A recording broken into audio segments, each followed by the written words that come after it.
Ok. Ok, queridos alumnos, Dios los bendiga. Estamos empezando la clase de Primera de Pedro. Buenas noches. Estamos a 28 de marzo del 2022. Ya llegó la primavera, ya se siente el calorcito. Y bueno, vamos rápidamente, hermanos, a compartirles lo que es el bosquejo de Primera de Pedro. Abran su Biblia en Primera de Pedro, capítulo 1. Y dice la palabra de Dios en Primera de Pedro 1. Pedro, apóstol de Jesucristo, a los expatriados de la dispersión. ¿Se acuerdan que es una palabra que también ya vimos en otro libro, la diáspora, a la dispersión, a usar en el Ponto, Galacia, Capadocia, Asia y Bitinia? Algo que les dice Pedro aquí en el 1:2, elegido según la presciencia, ya el conocimiento anticipado de Dios Padre en santificación del Espíritu para obedecer y ser rodeados por la sangre de Jesucristo, gracia y paz os sean multiplicadas. Ahora, ¿cuál es el tema? Anoten porque son preguntas de examen. ¿Cuál es el tema central de Primera de Pedro? Aquí lo viene. La gracia de Dios y la esperanza viva. El cristiano va a sufrir, como muchas veces he comentado, he enseñado, el hecho, hermanos, de ser cristianos no nos exenta de sufrimiento.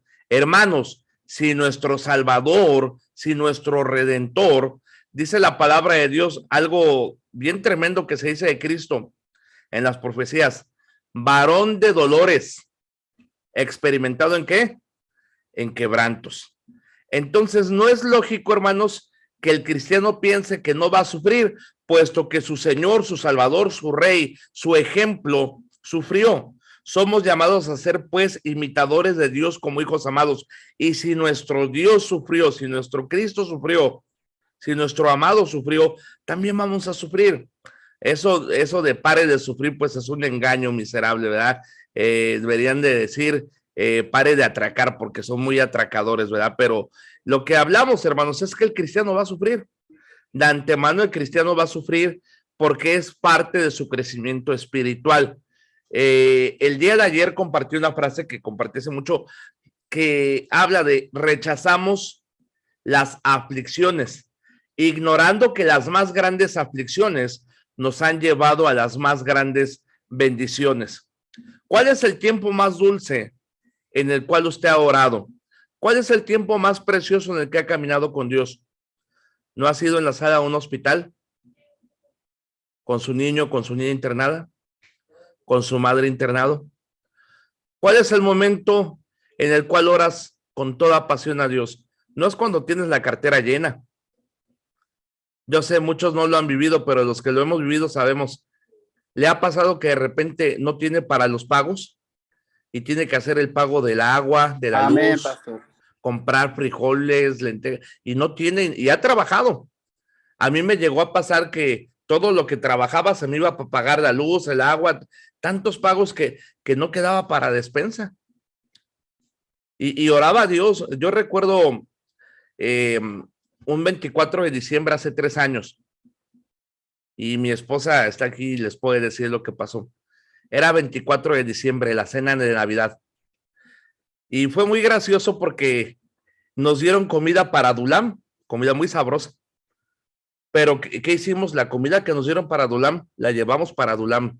Pierna, pavo, croissants, no, cosa de... Y todos los de Adulam cenaron bien sabroso, pero el encargado de Adulam no tenía ni para huevo. Así se las cuento. Y teníamos mi esposa y yo como 100 pesos, y le dije a mi esposa, pues de Navidad vamos a cenar sándwiches de jamón con queso. Dale, va. Y fuimos a Walmart, nos estacionamos, llevábamos 100 pesos, y bajándome del carro, hermanos, había como 2,000 pesos tirados. Pero ¿sabe qué fue lo tremendo? Que era diciembre, hacía mucho aire y el dinero no se iba. Ahí estaba. Y todavía yo pues de honesto, de tonto, no, como usted me quiere decir, había 2, 3 personas ahí y le dije dentro de mí, pobre gente, se les ha de haber caído. Y le dije a 2, 3 personas, disculpe, ¿este dinero no es suyo? No. ¿Este dinero es suyo? No, no es suyo. Entonces, pues no había aquí nadie. Ya dije, gloria a Dios. Y Dios nos suplió. Pero le digo algo, hermanos, yo sí, cuando venía de mi casa a Walmart, sí venía pensando, sí le decía, Señor, pues qué mala onda, ¿a poco los vagabundos van a comer mejor que yo? Y Dios me dijo, cállate, tengo algo bueno para ti. Pero le digo algo, las provisiones más preciosas de Dios, sí o no las hemos visto cuando no hay dinero. Yo sé, usted es Bill Gates y nunca le ha faltado el dinero, ¿verdad? Pero los que de repente nos falta el dinero, sabemos que Dios es poderoso, que cuando vamos a Dios en oración, Dios suple, que para la colegiatura, que para un pago, que una hermana de California, no voy a decir el nombre, pero me dijo un día, hermano pastor, ore por mí, van a despedir gente de la fábrica y voy ahí en la lista. Y la hermana nos hace bendición. Dije, sí, hermana, vamos a orar. Dice, pastor, gracias por sus oraciones. Fui de las pocas que no despidieron. ¿Sabe por qué? Porque Dios es bueno. Porque hay sufrimiento, pero hay gracia en medio del sufrimiento. Hay esperanza en medio del sufrimiento. Lo que nosotros, y más como líderes, usted entiéndame algo, véame para acá. Usted que es llamado al liderazgo, usted que está estudiando, varón, hermana, usted es llamada a ser maestra, maestro. Y a veces a quien Dios quebranta es a los maestros para que seamos ejemplo. ¿Sí está aquí conmigo? Lo que le quiero dar a entender en esta noche es que Dios le va a quebrantar y le va a quebrantar de una manera fuerte. ¿Por qué, hermano Hugo? ¿Por qué Dios me tiene que quebrantar? Hermanos, porque somos orgullosos, porque somos necios, porque somos inconstantes, porque a veces la verdad solamente entendemos a través de un quebranto. Si usted no hubiera sido quebrantado, no sería tan fiel a Dios. Si usted no hubiera pasado la experiencia de que le falta el dinero, de una traición, una enfermedad, no estaría tan entregado a Dios. Amén. Y esa es la verdad. A veces Dios dice, mira, andas muy desbalagado, ven para acá. Y nos da una pela a Dios. ¿Pero por qué nos la da? Porque debe quebrantarnos. ¿Para qué? Para darnos gracia, para darnos esperanza. Y como le digo, y esto es importante, quiero que la anote como pregunta de examen, la razón por la cual somos quebrantados es para ser semejantes a Cristo. El evangelio, hermanos, de la prosperidad, ¿qué busca? Que tengas, pero Cristo busca que te quebrantes. La razón por la cual somos quebrantados es para ser semejantes a Cristo. Oiga, hermanos, si nuestro Señor, nuestro Salvador fue quebrantado, obviamente nosotros también lo seremos. Seremos probados, seremos quebrantados, pero ojo, habrá gracia. ¿Cuál es la diferencia entre un mundano y un cristiano? Que el mundano sufre y no tiene esperanza, porque su esperanza es en el dinero, su esperanza es en los bienes de este mundo, pero el cristiano sufre, pero tiene esperanza porque tiene a Cristo, porque tiene gracia. ¿Y por qué, hermano? Eso es importante, vamos a verlo aquí. Vamos rápidamente aquí a la epístola y vamos a empezar.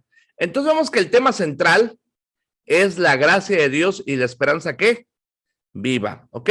Vamos a leer dos textos clave, ¿ok? Vamos primero a Primera de Pedro 1:3. Le voy a pedir al hermano Freddy Pérez que me lo lea. Primera de Pedro 1:3. Y le voy a pedir a la hermana Dania Rojas que nos lea Primera de Pedro 5:12, ¿ok? Entonces vamos, adelante, Primera de Pedro 1:3, adelante. Dice, bendito el Dios y Padre de nuestro Señor Jesucristo, que según su grande misericordia nos hizo renacer para una esperanza viva por la resurrección de Jesucristo de los muertos. Amén. Ahora, 1 Pedro 5:12. Manadania.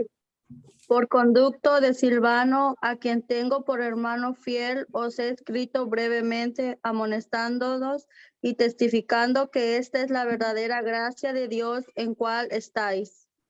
Amén. Entonces vemos que los versículos clave, porque es pregunta de examen, es 1 Pedro 1:3 y 1 Pedro 5:12.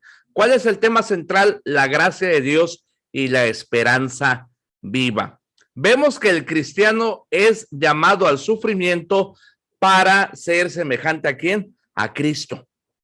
Si su Señor fue tentado, si su Señor fue vituperado, el cristiano va a experimentar lo mismo. Aquel cristiano que quiera crecer va a padecer. Eso grábeselo. Hermano, y si yo no quiero sufrir, no hay problema, no va a crecer. Pero si usted quiere crecer, usted quiere ser bendición, usted quiere ser usado por Dios, va a ser quebrantado. Pero ojo, no está solo, no tenga temor. Al contrario, prepárese, porque en medio del sufrimiento va a ver a Dios en medio del sufrimiento. ¿A poco usted cree que esos jóvenes que dijeron, preferimos morir quemados a inclinarlos? Y ellos sabían tal vez que iban a morir quemados, pero qué sorpresa que en medio del horno apareció el Señor. Ellos no sabían, porque dice Daniel que le dijeron al rey, y si no, mire, acompáñame, mire que es la palabra de Dios para que tengan contexto. Acompáñenme allá al libro de Daniel. Y mire que esa es la palabra de nuestro Dios.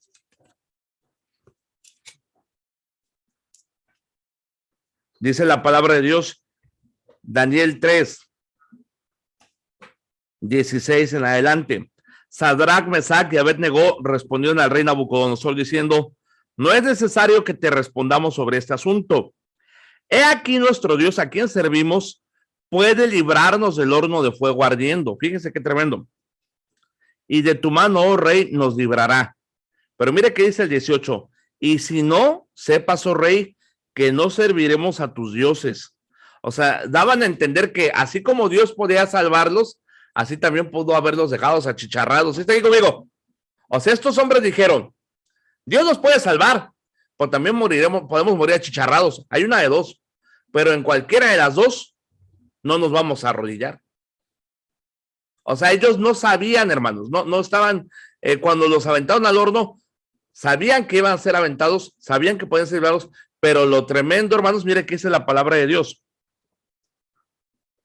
que fueron echados, y dice la palabra de Dios más adelante, el 24, entonces el rey Nabucodonosor se espantó y se levantó apresuradamente y dijo a los de su consejo, ¿no echaron a 3 varones atados dentro del fuego? Ellos respondieron al rey, es verdad, oh rey. Y él dijo, he aquí yo veo 4 varones sueltos que se pasan en medio del fuego sin sufrir ningún daño, y el aspecto del cuarto es semejante al hijo de ¿quién? De los dioses. O sea, sí cayeron al horno. De que cayeron. Pero ¿dónde tuvo la bendición? Que en medio del horno, ahí estaba Dios con ellos. O sea, ten por seguro algo, al horno vas a caer. Vas a caer al horno. Pero la ventaja que tú tienes y que yo tengo es que el Señor está en medio de ese horno y que nos va a dar la gracia para soportar la fortaleza, la capacidad. Tenemos que entender, hermanos, que el Señor tiene algo preparado. Él tiene un plan para eso. Ahora, con eso en mente, hermanos, vamos a ver este bosquejito rápidamente de Primera de Pedro, ¿ok? El primero, hermanos, es la gracia de Dios y la salvación. Se divide en 3 grandes temas. El primero es la gracia de Dios y la salvación, ¿ok? El segundo es la gracia de Dios y la sumisión. Y el tercero, la gracia de Dios y el sufrimiento. Voy a preguntar en el examen nada más los 3 puntos, el 1, el 2 y el 3. Le voy a preguntar, póngame los 3 temas principales del bosquejo. Y usted me va a poner la gracia de Dios y la salvación, la gracia de Dios y la sumisión, la gracia de Dios y el sufrimiento, ¿ok? Esas 3 preguntas, vamos con 1, el tema, 2, el versículo, 3, los 3 temas, 4, ¿por qué es llamado al sufrimiento cristiano? Para reflejar a Cristo, ¿ok? Ahora, yo quiero compartirles algo que estaba leyendo que me llamó la atención. Lo vamos a ver ahorita el bosquejo, pero fíjese qué interesante esto, de la gloria de Dios. Primeramente quiero que chequen esto de la gracia, fíjese. Aquí. Pedro es preeminentemente el apóstol de la esperanza, así como Pablo es el apóstol de la fe y Juan del amor. Anote eso, ¿ok? Pedro es el de la esperanza, Pablo es el de la fe y Juan el del amor, ¿ok? Ahora, con eso en mente, fíjese qué tremendo lo que dice aquí y quiero que lo cheque. el sufrimiento no da automáticamente gloria a Dios y bendición al pueblo de Dios. Algunos creyentes han desmayado y caído en tiempos de prueba y han traído vergüenza al nombre de Cristo. ¿Cuántos de nosotros conocemos a alguien que en un momento de su vida cristiana fue probado, pasó un sufrimiento y se desanimó y se apartó? Varios, ¿verdad que sí? ¿A qué se debe, hermanos? Se debe primeramente, hermanos, a que están viendo más el problema que al Señor. ¿Sí está aquí conmigo? O sea, la gente que se termina apartando es gente que no es malas personas. Usted tiene que entender algo. Alguien que se aparta de Dios, nadie se levanta, y esto es bien importante que usted lo sepa. Yo creo que usted nunca se va a levantar y decir, ay, el día de hoy me voy a apartar de Dios. Yo creo que nadie en su sano juicio se quiere apartar de Dios, a menos que esté loco. Amén. Pero nadie se levanta en la mañana diciendo, hoy me voy a apartar de Dios. Claro que no. De hecho, no sé usted que me está viendo, pero muchos de los cristianos que hemos conocido que se han apartado de Dios eran buenos cristianos. Eran lindas personas. Yo, por ejemplo, lo tengo de amigo también en Facebook. Cuando yo fui llamado a ser pastor en el campamento, había un muchacho, y este muchacho era un tremendo predicador al aire libre, un hombre grandemente usado por Dios. Yo le puedo decir a usted que la vida de este muchacho me impactó de tal manera que yo quería imitarlo a él. O sea, me gustaba cómo era él, cómo se entregaba a Dios, cómo predicaba. Cuando yo levanto mi mano para entregarme a Dios, él se me acerca, me abraza y me dice, gloria a Dios, voy a estar orando por ti, échale ganas, cuenta conmigo. Y le dije al brother, dije, gracias, la verdad que tu vida también me es de bendición, me eres de mucho ánimo. Le digo algo, hermanos, ahorita él ya no está en las cosas de Dios, siendo que era un gran predicador, un gran hermano, un hombre usado por Dios, y ahorita ya no está. Y yo me quedo pensando, wow, este hombre era un tremendo predicador, un gran siervo, y ya no está en las cosas de Dios. ¿Por qué razón? La razón, hermanos, es que apartamos la mirada del Señor. Algo que usted debe hacer en medio del sufrimiento, hermanos, es nunca despegue la mirada del Señor. ¿Se acuerda esa parte, hermanos, cuando Pedro camina sobre el agua? Que Pedro le dice al Señor, Señor, si eres tú, manda que yo vaya a ti y camine sobre las aguas. ¿Y qué le dijo el Señor? El Señor no le dijo, deja voy por ti, no. El Señor le dijo, ¿quieres caminar sobre las aguas? Véngase, papá, sálgase de la barca. Y dice la palabra de Dios que este hombre, imagínate qué tremenda fe, salió y empezó, o sea, muchos critican a Pedro porque negó a Cristo, pero Pedro era un hombre de gran fe. Imagínate la fe que tuvo para salirse de la barca y empezar a caminar. Caminó sobre las aguas, Pedro. Pero si analizas el pasaje, hay una parte que dice, pero Pedro, al ver las grandes olas y al ver el mar, ¿qué pasó? Se empezó a hundir. ¿Cuál fue la razón por la que Pedro se hundió? Porque quitó la mirada del Señor y la puso en las circunstancias. No importa qué tan duras sean tus circunstancias, nunca apartes la mirada del Señor. Aunque se te muera alguien, aunque se te enferme alguien, aunque te abandonen todos, aunque no tengas nada, nunca apartes la mirada del Señor. Él no te va a fallar. Tal vez tú puedas argumentar para apartarte, es que hermano, me falló mi pastor, me falló mi esposa, me falló mi esposo, me fallaron los hermanos, hermano, me han fallado todos. Y aunque todos te fallaran, te digo algo, aunque todo mundo te fallara, aunque todo mundo te traicionara, el Señor, hermanos, nunca te va a dejar, nunca te va a abandonar, nunca te va a traicionar. Mantén la mirada en Él, pero no solo mantengas la mirada en Él, sino agárrate de Él, agárrate fuerte del Señor, agárrate fuerte de su palabra, agárrate fuerte de sus promesas, agárrate fuerte de la oración. Debes entender algo bien importante, hermano. Van a venir circunstancias en las cuales el diablo va a usar para desanimarte, para alejarte. El diablo es muy astuto, hermanos. El diablo es tan astuto que de repente va a murmurar ahí a tu oído. ¿Ya viste a aquel hermano? Aquel hermano llega tarde. Mira, aquel hermano es bien flojo. Mira, aquel hermano es muy así y aquel hermano es muy asá. Y el diablo es experto en que pongas la mirada en la gente. ¿Y cuántas veces el diablo hasta espiritualiza su ataque? Ay, si fuera cristiano, no actuaría así. ¿Y eso que es cristiano? Y anda así, no, hermano. Para empezar, usted entienda algo. La gente que va a la iglesia es gente que necesita de Dios. O sea, si usted va a la iglesia esperando ver gente perfecta, no la va a hallar. Somos pecadores, fallamos. Y eso va para los que somos líderes. Debemos entender que con la gente debemos ser pacientes. ¿Sí está aquí conmigo? Ahora, usted me dirá, hermano Hugo, ¿y usted por qué conmigo no es paciente? Porque usted no es miembro de mi iglesia. Usted es mi alumno. Es diferente. ¿Sí está aquí conmigo? Aquí no es una escuela, hay una iglesia, aquí es la escuela. A ver. Si está aquí conmigo, es muy diferente el trato. Si usted va a mi iglesia, no, hombre, todo el cariño, todo el amor, pero ya en cuestión de clase hay que tener disciplina.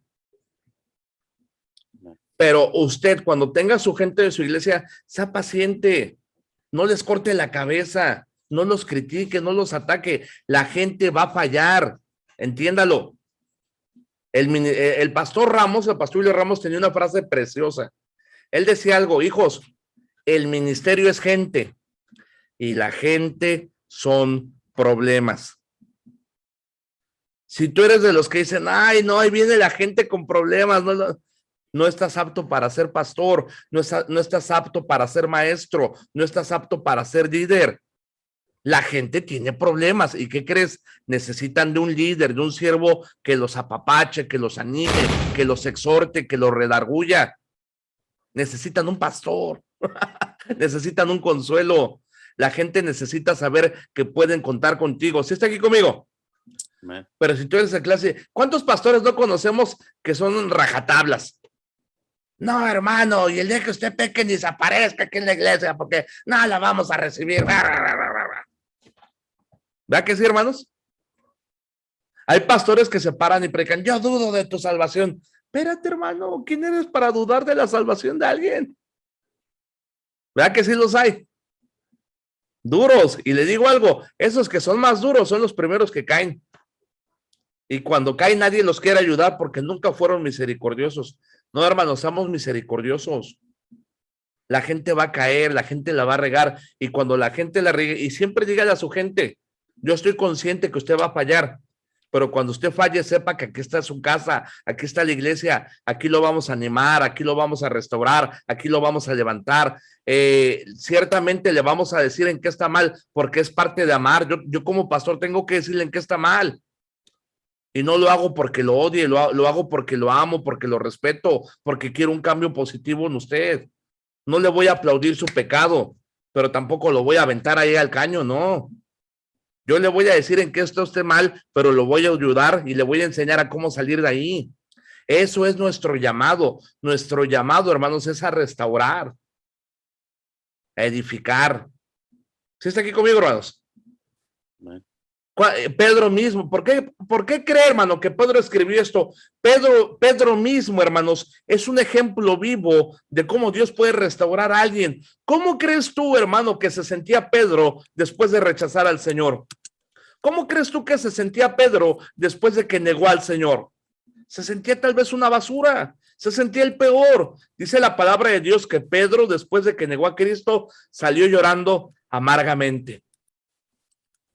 Salió llorando amargamente. ¿Y qué fue lo primero que hizo? Se fue a pescar. Volvió al mundo. ¿Y sabe qué es lo tremendo? Que aquel hombre fuerte, aquel hombre pescador, aquel hombre que sabía pescar toda la noche no pescó nada. Esa te la creo de alguien que nada más va una vez a pescar, pero oye, de un pescador experto. ¿Sabe por qué, hermanos? Porque Dios, hermanos, le había dicho, ahí ya no es tu lugar en la pesca. ¿Y sabe qué es lo tremendo? Que no fue Pedro quien buscó a Jesús, Jesús buscó a Pedro. Tremendo. Amén, hermanos. Amén. Usted nunca se ponga con pastor. Pues si quiere volver, que vuelva. Yo no le voy a rogar, yo no le voy a buscar. Uy, bravo. El superpastor. Y desgraciadamente sí hay una bola no voy a decir la palabra porque eso está grabado, pero de pastores, y dice la palabra de Dios que son pastores inútiles. Perdón por la palabra, pero así es. O sea, tú debes decirle a la gente, yo estoy aquí para animarte, para restaurarte. Quiero que sepas que te amamos en Cristo y que si cometes un error, te vamos a decir cuál es tu error, pero quiero que sepas que aquí está tu iglesia, que te amamos, échale ganas, adelante con Cristo. No te pongas en el plan de que, hermano, si usted la riega, aquí ya no cabe en la iglesia. Aquí ya no vuelva. Y es más, si se baña y piense que lo voy a buscar. No, Pedro no buscó a Cristo. Cristo buscó a Pedro. ¿Amén, hermanos? Amén. ¿Y qué tan mundano te andaba Pedro? Que dice la palabra de Dios que andaba encuerado. Dice la Biblia que cuando llegó Jesús buscó taparse porque andaba sin ropa. Andaba de mundano. Tal vez andaba en su chorcito ahí el Pedro pescando. Pero cuando apareció Dios, cuando apareció Cristo, dijo que se tapó por la vergüenza. Desvergonzado andaba pescando ahí en paños menores. Pero por respeto a Cristo se tapó. Y Cristo dice, Pedro, ¿me amas? Y primeramente, hermanos, usa una palabra fileos de amistad. Dice, no, Señor, tú sabes que fileo. Pero esa no era la respuesta que buscaba Cristo. Cristo volvió a preguntar hasta que Pedro dijo, ¿sabes que ágapas? Cristo no quería un amor fileos, Cristo quería un amor ágape, un amor puro, un amor real. ¿Qué le estoy diciendo? La esperanza. Somos ministros de la esperanza. A la gente le debemos dar esperanza. ¿Está aquí conmigo? Somos llamados a darle esperanza a la gente. Y con eso en mente, mire qué dice aquí. Sí, vamos bien, alumnos. Amén. Ay, ya se va a acabar el tiempo. Tremendo. Ahora, con eso en mente, fíjese. La palabra gracia se usa en cada capítulo. Qué tremendo, ¿eh? También aprobado. Cuando dependemos de la gracia de Dios, fíjate qué tremendo esto, ¿eh? Cuando dependemos de la gracia de Dios, podemos resistir los sufrimientos y convertir las pruebas ¿en qué? En triunfos. Fíjate qué tremendo. Cuando dependemos de la gracia de Dios, podemos resistir el sufrimiento y convertir las pruebas en triunfos. Fíjate de qué manera se aplica la gracia, ¿ok? La gracia nos ¿qué? Nos salva. La gracia nos da fuerza en tiempos de ¿qué? Prueba. Y la gracia nos capacita para servir a Dios a pesar de las dificultades. Pero con esto quiero terminar algo que me gustó mucho. Y fíjese qué tremendo esto ya hablando de la gloria de Dios. Vamos allá a Primera de Pedro. Qué tremenda es la gloria de Dios. ¿Amén, hermanos? Amén. Y mire qué dice la palabra de Dios. 1 Pedro 1:3. Bendito el Dios y Padre de nuestro Señor Jesucristo, que según su grande misericordia nos hizo renacer para una esperanza viva por medio de Jesucristo, la resurrección de Jesucristo de los muertos, para una herencia incorruptible, incontaminada e inmarcesible, reservada en los cielos, ¿para quién? Para vosotros, ¿ok? Ahora, usted me va a poner ahí, última pregunta de examen, ¿qué significa incorruptible? ¿Qué significa incontaminada? ¿Y qué significa inmarcesible? Les voy a dejar el examen abierto para que si se equivoca pueda corregir. No se preocupe, porque a veces lo dejo cerrado y ya no puede escribir y así queda. No, lo voy a dejar abierto, pero ojo, escuchen con atención, ¿eh? Nada más les voy a dar el día de mañana para contestar el examen. ¿Sí están aquí? Amén. Y lo voy a poner en el grupo. O sea, mañana martes van a tener el día para contestar el examen, nada más martes. Va a estar abierto, o sea, van a poder corregir, checar, pero nada más mañana se puede entregar. ¿Ok? ¿Cuáles son las 5 preguntas, hermano Hugo, del examen? Ahí le van. ¿Ok? De una vez para que vea. La primera, queridos alumnos, es la siguiente. ¿Cuál es el tema de Pedro? la gracia de Dios y la esperanza, ¿qué? Viva. Ahora, ¿cuáles son los versículos clave? El 1:3 y el 5:12. ¿Ok? ¿Cuáles son los 3 puntos del bosquejo?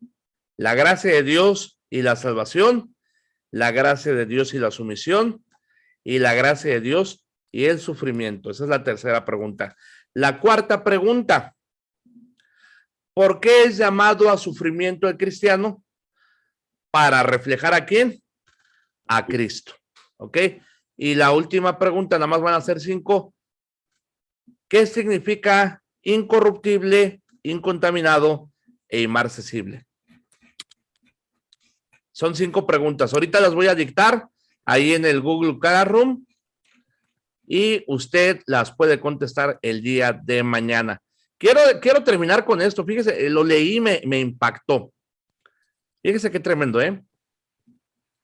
Dice, la gloria de Dios quiere decir la suma total de lo que Dios es y hace. Gloria no es un atributo o característica separada de Dios, tal como su santidad, sabiduría o misericordia. Todo lo que Dios es y hace se caracteriza por su gloria. Es glorioso Dios en sabiduría y poder. Así que todo lo que piensa y hace se caracteriza por gloria. Él revela su gloria en la creación, tremendo, en sus tratos con el pueblo de Israel y especialmente en su plan de salvación para los pecadores perdidos. Fíjate qué tremendo esto, ¿eh? Cuando nacimos la primera vez, no nacimos para la gloria, porque toda la carne es como hierba y toda la gloria del hombre como flor de la hierba. Cualquier gloria endeble que el hombre tenga a la larga se desvanecerá y desaparecerá, pero la gloria del Señor es eterna.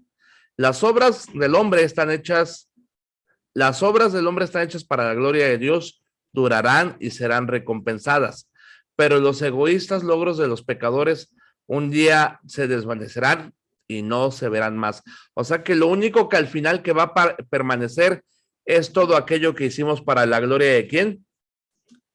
De Dios. Qué tremendo eso de la gloria de Dios, ¿eh? Para examinarlo, para meditarlo. Ahorita os voy a compartir en el grupo para que lo puedan checar. Pero entonces ya quedó el examen. ¿Alguna duda, alguna pregunta de la introducción que acabamos de ver? Con toda confianza. Dudas, preguntas, reclamos, que dígame. Pastor Hugo, acerca de la última pregunta que dijo, que qué significa lo de incorruptible y qué más dijo. Incontaminado, no se preocupe. Viene en el 1.4. ¿Qué significa incorruptible? ¿Qué significa incontaminada? ¿Y qué significa inmarcesible? En un diccionario lo puede buscar, hay diccionario en Google. Nada más quiero que vea la definición y que me la ponga. Es todo. Pero sí quedó. ¿Alguien más que tenga dudas o preguntas? ¿Ofrendas? A ver, pero bueno, sigan orando. Dígame. Pastor, disculpe. Dígame. Aquí en el versículo 2, cuando dice elegido según la presencia de Dios, explíqueme eso. Claro que sí. Presciencia, no presencia. Presciencia. Exactamente. Presciencia es un conocimiento anticipado, es uno de los atributos de Dios. Acuérdense que Dios tiene atributos como es incorruptible el Señor, es eterno, ¿verdad? Por ejemplo, es inmutable, Dios no cambia. Entonces, el atributo de Dios que es presencia es que Dios, hermana, ¿sí me está prestando atención? Sí. El atributo de hermana, es el conocimiento anticipado de Dios de las cosas que van a pasar. Por ejemplo, aún antes de usted nacer, Dios ya sabía que usted iba a nacer. Aún antes de recibir a Cristo, Dios ya sabía que usted iba a recibir a Cristo. ¿Sí está aquí conmigo? O sea, Dios todo lo sabe, pero ojo, Él al ser humano, hermanos, y viene la Biblia, le da la opción de aceptar o rechazar, porque es lo que muchos calvinistas no entienden, que dicen, no, pues es que hay unos que ya son salvos y ¿para qué ganamos almas? Y como sea, Dios sabe, no. La gente puede aceptar o rechazar ese regalo. Dios sabe lo que van a hacer. Está aquí conmigo. Pero Dios, hermanos, le da al hombre esa libertad de elegir o no. No sé si me entienda. Sí está quedando claro. O sea, Dios sabe, por ejemplo, yo voy el día de hoy y testifico a una persona y la persona me rechaza. Dios sabía que iba a rechazar, pero como o sea, tengo que ir para presentar el evangelio, para que un día que llegue a la presencia de Dios y digas, Dios, a mí nadie me habló. Espérate, no. El día de tal fue el hermano Hugo, te testificó y tú rechazaste. O sea, Dios no se rige como nosotros por las leyes del tiempo y el espacio. Por ejemplo, para él, en su mente, todo esto que viene ya pasó. O sea, nosotros decimos, ahí viene el rapto. En la mente de Dios todo eso ya pasó. Porque él tiene una presencia, una omnipotencia, una omnisciencia. Si están aquí conmigo, hermanos, son los atributos de Dios que espero les enseñen en doctrinas. Eso ya no me toca enseñarlo a mí, pero quería dejarle claro lo que es la presencia de Dios, ¿verdad? Y lo explica el contexto, fíjense. Elegido según la ¿qué? La presencia de Dios. Pero ¿cuál fue el propósito? Para ser santificados por el Espíritu, para obedecer y ser rodeados con la sangre de Cristo, la salvación. O sea, ¿cuál fue el propósito? La salvación y la santificación. ¿Alguna otra preguntita, hermanos, que tengan? Con todo gusto. ¿O ya quedó claro? Gracias, pastor. No, estamos para servirles. Y bueno, ahorita voy a preparar el examen ahí por Classroom para que lo hagan. Tienen todo el día de mañana y vamos a subir la clase una vez. Vamos a despedir en oración. Le voy a pedir al hermano Juan García que nos despida en oración. Oremos, hermanos. Padre Santo, gracias damos. Gracias, Padre, por esta oportunidad de estar aquí aprendiendo tu palabra. También gracias por el tiempo del pastor Hugo que nos enseña tu palabra, mi Señor. Bendice a cada uno de mis hermanos y ayúdanos a aprender tu palabra, mi Señor. Gracias por todo. En nombre de Jesucristo. Amén. Amén. Estamos despedidos. Que Dios los bendiga. Dios le bendiga, pastor. Gracias. Hasta luego. Pastor Hugo, Dios le Bye. bendiga. Hasta luego.